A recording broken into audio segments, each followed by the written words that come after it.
Jean, en son chapitre 19, à partir du verset 38, nous dit: après cela, Joseph d'Arimathée, qui était disciple de Jésus, mais en secret, par crainte des Juifs, demanda à Pilate la permission de prendre le corps de Jésus, et Pilate le permit. Il vint donc et prit le corps de Jésus. Nicodème, qui auparavant était allé de nuit vers Jésus, vint aussi, apportant un mélange d'environ 100 livres de myrrhe et d'aloès. Et il prit donc le corps de Jésus et l'enveloppèrent de bandes avec les aromates, comme c'est la coutume d'ensevelir chez les Juifs. Bien-aimés dans le Seigneur, ce texte nous parle de la mise au sépulcre de notre Seigneur Jésus-Christ. Et voyez-vous, pendant son ministère, Jésus accomplissait tellement de choses merveilleuses. La Bible nous déclare que les foules suivaient Jésus-Christ et que beaucoup le suivaient pour les miracles qu'il faisait. Certains étaient devenus ses amis.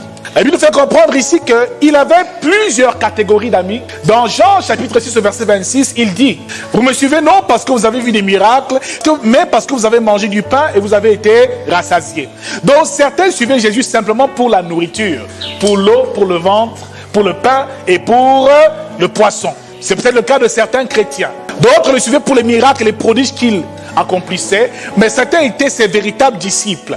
Et voyez-vous, la Bible nous parle ici de deux disciples que Jésus avait, qui ne se faisaient pas voir, des disciples qui étaient secrets et qui rencontraient souvent le Seigneur Jésus-Christ dans le secret. L'un de ces disciples s'appelait Joseph d'Arimathée et le second s'appelle Nicodème. Dans Jean chapitre 3, à partir du verset 1, la Bible déclare que Nicodème vient secrètement de nuit rencontrer Jésus et recevoir l'enseignement de Jésus. Donc il y avait des enseignements que Jésus donnait à la foule, mais il y avait aussi des personnes qui venaient recevoir la parole de Dieu et recevoir l'enseignement de Jésus dans le secret. Jésus avait donc plusieurs catégories d'amis et de relations. Bien-aimés dans le Seigneur, Joseph d'Arimathée et Nicodème étaient membres du Sanhédrin, étaient souverains sacrificateurs, c'était des hommes influents parmi les Juifs. Bien-aimé, il est important que dans ta vie tu rencontres aussi des hommes influents. Tu ne peux pas seulement marcher avec les gens de ton niveau, de ta condition. Il est important qu'un jour tu rencontres des personnes qui ont un certain niveau d'influence, qui pourront à un certain moment activer un certain nombre de choses dans ta destinée. Mon frère, la Bible déclare ici que ces personnes étaient influentes, mais étaient elles aussi des disciples du Seigneur Jésus-Christ. Elles n'étaient pas avec les 12, elles ne marchaient pas avec lui tous les jours, venaient secrètement recevoir l'instruction et l'enseignement de Jésus, dont Jésus connaissait les relations. Il savait qu'il était important d'avoir des relations et il savait quel genre d'amis il pouvait utiliser et avec qui il pouvait faire certaines choses, à qui il pouvait faire confiance. La preuve, lorsqu'il est mort, tous les disciples avaient fui. Pierre est parti. Judas s'est pendu. Pierre lui-même l'a renié. Tous les disciples l'ont abandonné. Un seul Jean est resté à la croix et lorsqu'il leva les yeux, il dit à Jean: fils, voici ta mère, femme, voici ton fils. Ce qui veut dire ici que l'un des rares qui est resté auprès de Jésus jusqu'à la croix, c'est Jean. Jean était donc un ami sincère du Seigneur Jésus-Christ. Mais ici, bien aimé, Joseph d'Arimathée et Nicodème ont accompli quelque chose d'incroyable. Et ils sont donc allés auprès de Pilate demander le corps de Jésus. Pilate, c'est une autorité. Et tu ne peux pas aller voir Pilate n'importe comment. Et tu ne peux pas obtenir des faveurs n'importe comment auprès d'un aussi grand homme. Alors, ils sont donc allés le rencontrer et demander le corps de Jésus. En réalité, ce ne sont pas ceux qui ont marché avec Jésus durant son ministère qui l'ont enterré. C'est pas ceux avec qui il a mangé le pain. Il fractionnait le pain, il buvait le vin à table tous les jours. C'est pas eux qui l'ont enterré. Parfois, quand on pense que certaines personnes sont intimes avec nous, sont tous les jours avec nous, on a l'impression qu'elles peuvent nous suivre jusqu'au bout et vraiment nous aimer jusqu'au bout, bien aimés dans le Seigneur, mais ce ne fut pas le cas de Jésus. Ici, c'est Joseph d'Arimathée qui est allé enterrer Jésus-Christ. Et Nicodème l'a suivi. Ce qui veut dire qu'en réalité, ces hommes ont profondément aimé le Seigneur Jésus-Christ et ont manifesté envers Jésus une loyauté sans pareil. Ils ont été intègres dans leur amitié et ont été fidèles au Seigneur même après sa mort. Beaucoup après ta mort vont t'oublier. Certains même le jour où tu vas mourir, mon frère, viendront critiquer ton deuil et dire comment est-ce que tu avais une belle famille, vont l'arracher. Enfin, il est parti, celui qui nous empêchait de vivre. Certains diront des choses parfois bizarres. Certains même, que tu voyais souvent très proches de toi, vont abandonner la veuve, les enfants. Pourtant, ils étaient tes amis pendant ton vivant. L'amitié est quelque chose d'éternel. Alléluia. Ce qui veut dire que même après ta mort, ton ami défend tes intérêts. Ce fut le cas ici de Joseph d'Arimathée, un homme influent qui a pris le corps de Jésus. Par la suite, Nicodème l'a embaumé. Ils ont donc choisi à côté un sépulcre neuf où ils ont mis Jésus. Jésus a été enterré dans la royauté. Il n'a pas été enterré comme n'importe quel brigand parce qu'il avait des gens influents, il avait des amis sincères dans son ministère. Mon frère, il est important de réaliser cela. Les amitiés sont importantes pendant que nous sommes vivants. Nous allons comprendre ici qu'il y a plusieurs réalités dans l'amitié. Et l'une des premières réalités de l'amitié, c'est que l'amitié répond à un principe qu'on appelle le principe de l'interdépendance. Ce qui veut dire ici que nous devons, dans notre marche avec Dieu, réaliser que nous avons besoin les uns des autres. Que je ne suis rien sans toi et que tu n'es rien sans moi. Vous allez réaliser ici que dans Genèse chapitre 2, verset 18, la Bible fait comprendre que Dieu vit qu'il n'est pas bon que l'homme soit seul. Ce qui veut dire ici que l'homme n'a pas été créé pour être seul. L'homme s'épanouit, prospère et réussit au milieu des autres dans son échange avec les autres et dans ses relations avec les autres. L'homme est donc un être social. Tu dois comprendre que tu ne peux pas faire tout seul. Tu ne peux pas vivre seul. Ah, moi je n'aime pas trop les gens. Celui qui n'a pas compris qu'il a besoin des autres a déjà fait tout faux. Celui qui vit comme si les autres n'existent pas. Ah, moi je viens à l'église, une place, j'écoute mon message, je rentre chez moi, je ne me mélange à personne. Ce genre de personne malheureusement ne peut pas réussir. Car il y a un principe important, l'interdépendance. Nous dépendons les uns des autres. Et quand vous voyez le ministère de Jésus, Jésus aurait pu accomplir son ministère tout seul, il en avait la capacité, mais il s'est fait entourer de 12 apôtres, 12 disciples qui ont cheminé avec lui et qui par la suite ont poursuivi son œuvre. Mon frère, tu ne peux pas te réaliser seul. Tu as toujours besoin d'une personne qui va t'introduire, qui va te bénir, qui va t'éclairer, qui va te conduire et qui va t'élever au nom de Jésus. Même Jésus est allé au Jourdain être baptisé par Jean-Baptiste, lui qui est Dieu. Ce qui veut dire que tu as besoin des autres. Dis-le à quelqu'un, tu as besoin des autres.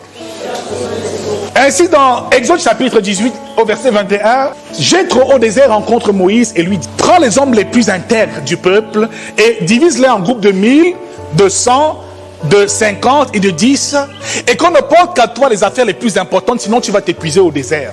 Jéthro est arrivé au désert. Jéthro qui est son beau-père, le père de Séphora, sa première épouse, l'épouse de Moïse. Il arrive au désert pendant que Moïse est en train de conduire le peuple. Moïse était épuisé parce qu'il jouait tous les rôles. C'était à la fois le prophète, le roi et tout le reste. Jéthro est donc venu aider Moïse à organiser sa vie. Mon frère, il y a des personnes que tant que tu ne rencontres pas, ta vie sera toujours en désordre. Il y a des personnes, tant que tu ne rencontres pas, tu ne pourras jamais atteindre l'expansion et atteindre véritablement ta destinée, ton plein potentiel. Il y a des gens, tant que tu ne les visites pas, que tu ne fais pas cette rencontre, mon frère, ta vie ne pourra jamais, au non jamais, avancer. Ce fut le cas aussi de Ruth, par rapport à Naomi. Ruth est moabite, et elle décide de suivre sa belle-mère Naomi, et retourne en Juda, en Israël. La Bible fait comprendre que rien ici ne laissait présager qu'elle aurait suivi sa belle-mère. Mais elle l'a suivi parce qu'elle savait que son destin était lié à cette femme. Sache reconnaître qui est important dans ta vie et cette personne deviendra un activateur pour ta destinée au nom de Jésus-Christ. C'est parce qu'elle a suivi Naomi qu'elle a rencontré Boaz qui par la suite l'a épousé. Mon frère, nous prions pour que Dieu nous bénisse, mais nous ne prions pas assez pour que Dieu mette devant nous les relations qui nous conduisent à la bénédiction. Parce que Dieu ne tombera pas du ciel, nous l'avons dit ici, pour nous bénir. Il utilise toujours la main des hommes pour bénir les hommes. Alors ne néglige personne. Même Naaman, qui était un roi, chef d'armée de Syrie, a eu besoin d'une esclave pour lui dire qu'il y a un prophète Élisée en Israël qui peut te guérir de ta lèpre. Même une personne insignifiante peut être un instrument pour ton élévation et ta bénédiction.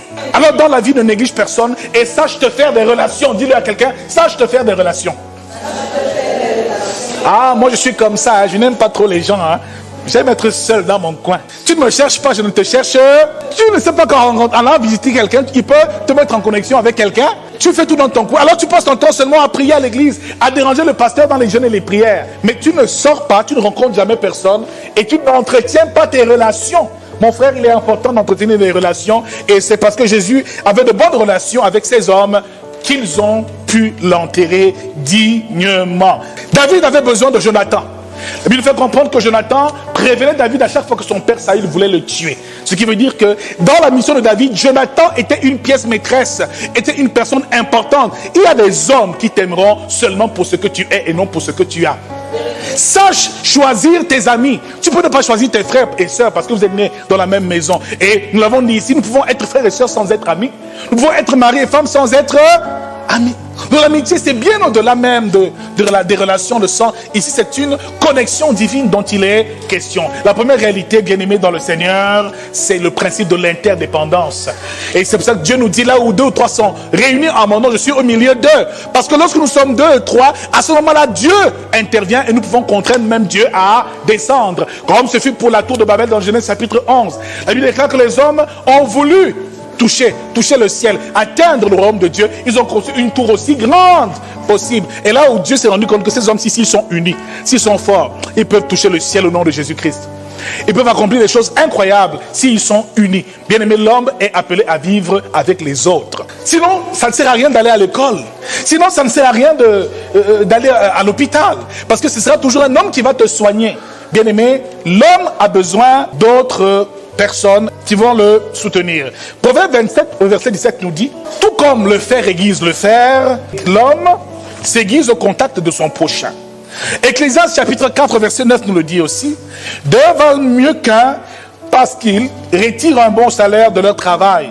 Car s'ils tombent, l'un relèvera son compagnon, mais malheur à celui qui est seul et qui tombe sans avoir un secours pour le relever. Bien-aimés dans le Seigneur, les amis sont faits pour nous soutenir, pour nous encourager, pour nous fortifier, pour nous permettre de réussir, nous faire aller et atteindre le sommet. Bien-aimés dans le Seigneur, parce qu'ensemble nous sommes plus forts et plus productifs. Alors bien-aimés, si tu as l'habitude de dire je suis solitaire, ça veut dire que tu as raté dans ta marche avec Dieu.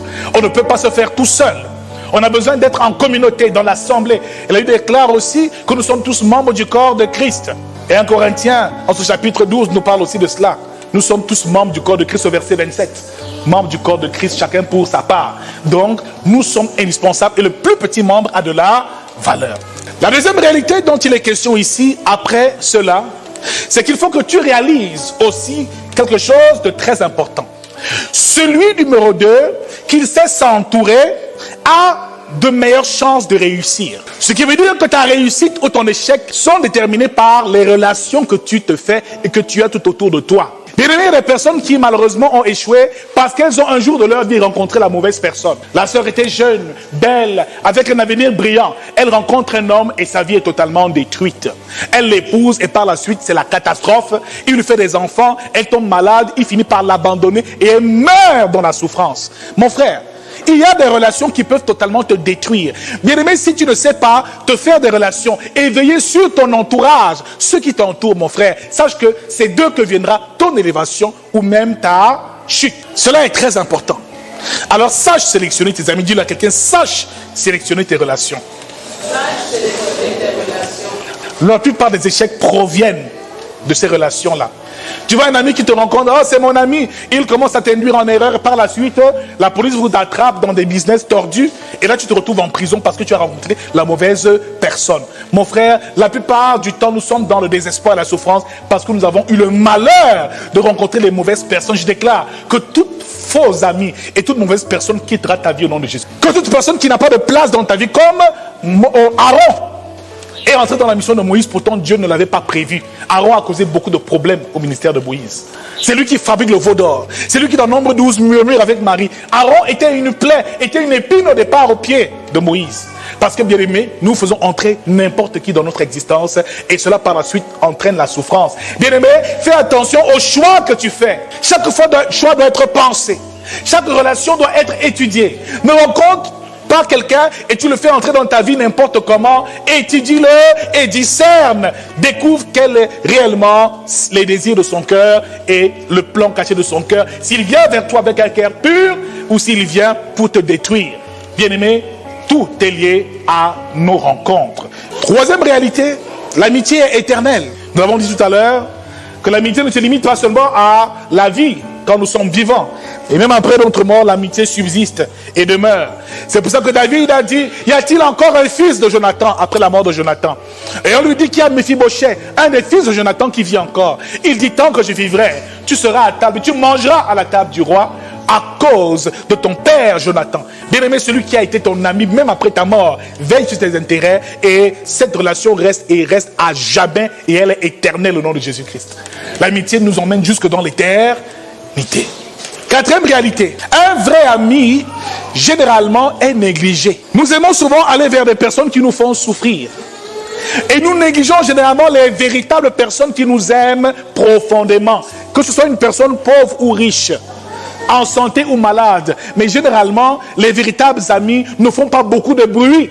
Comme Pierre faisait du bruit. Maître, si tu meurs, j'irai avec toi. Il coupe l'oreille de Malchus. C'est lui qui dit que je vais marcher sur les eaux avec Jésus. Mais c'est lui qui l'a régné 3 fois. Bien aimé, l'ami, le véritable, n'est pas quelqu'un qui exprime trop ses sentiments. Celui qui exprime trop ses sentiments et qui veut trop montrer qu'il t'aime, il est suspect. Parfois, le véritable ami, ton ami véritable, c'est quelqu'un parfois d'insignifiant. Quelqu'un qui est là, que tu vas seulement te rendre compte qu'à chaque fois que tu as un malheur, il est seulement là. Quand tu es en difficulté, il est à tes côtés. Mais tu le négliges parce que tu cherches les voyous, les menteurs. Le véritable ami, souvent, on le néglige. La personne qui t'aime, tu la négliges.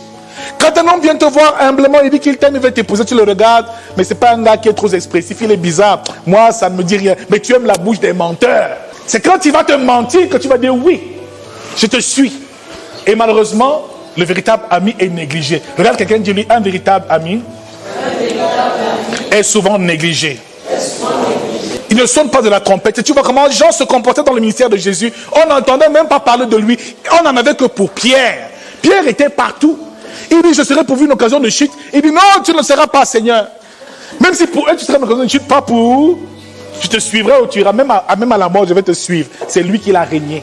Frère, un véritable ami, souvent on le néglige. Fais attention à ce genre de personnes, à ce genre de choses, et sois sensible. Dernière réalité, numéro 5, c'est que l'homme ne sait pas choisir ses amis. Généralement, nous avons des problèmes à discerner, un problème à discerner, et avoir un véritable discernement dans le choix de nos relations et de nos amitiés. Et 1 Jean chapitre 4, verset 1 à 2 nous dit, n'ajoutez pas foi à tout esprit, mais éprouvez les esprits pour savoir s'ils sont de Dieu. Ce qui veut dire que l'amitié s'éprouve. L'amour s'éprouve. L'amour doit être éprouvé. Il faut que par certains actes, certaines actions, l'ami te rassure sur son véritable amour. Mon frère, on n'est pas amis seulement parce qu'on est amis. On est amis parce que tu me prouves ton amitié. Et Jésus l'a prouvé en mourant. Il a dit, y a-t-il de plus grand amour que de donner sa vie pour ses amis? Il m'a prouvé son amour. Mon frère, si tu as un ami un jour, il faut qu'il te prouve son amour. Et il faut qu'il te prouve son amour. Ah, je l'aime, il est mignon, il parle bien. Qu'est-ce qu'il a déjà prouvé? Ah, la sœur là, elle est jolie, hein? Elle est sympa. Qu'est-ce qu'elle a prouvé? Il faut que cette personne te prouve son amour. Même si tu l'aimes à la folie, il faut te rassurer que cette personne est prête à se sacrifier pour moi et peut défendre mes intérêts en tout lieu et en toutes circonstances. Bien-aimés dans le Seigneur, les faux amis existent. Et nous devons pouvoir discerner. C'est pour ça que le thème de ce jour, c'est 7 signes pour détecter une fausse amitié. Parce que les vrais amis existent, mais aussi des faux. Comment peux-tu reconnaître que là j'ai affaire à une fausse amitié? Voilà ce qu'il faut découvrir et que nous allons découvrir ce jour. Nous allons aller rapidement parce que le programme est assez long. 1 Corinthiens 15, verset 33 nous dit, les mauvaises compagnies corrompent les bonnes mœurs. Un faux ami te conduira toujours sur le mauvais chemin, sur de mauvaises voies. Ce qui veut dire ici qu'il y a des personnes qui, lorsqu'elles arrivent dans ta vie, elles te font parfois dévier par rapport au plan de Dieu pour ta vie. Des personnes qui permanemment, après la rencontre avec elles, ta relation avec Dieu commence à avoir quelques difficultés. Le genre de personnes qui à chaque fois te poussent toujours au péché, à la désobéissance et à des choses semblables. Les mauvaises compagnies corrompent les bonnes mœurs. Une personne auprès de laquelle chaque fois tu te retrouves toujours en train de désobéir à Dieu, de pécher et qui te conduit toujours vers le mal et non vers le bien, c'est le signe d'une fausse amitié. Il y a des personnes seulement tu la rencontres en une soirée, seulement de causerie, tu rentres seulement faire la repentance à la maison.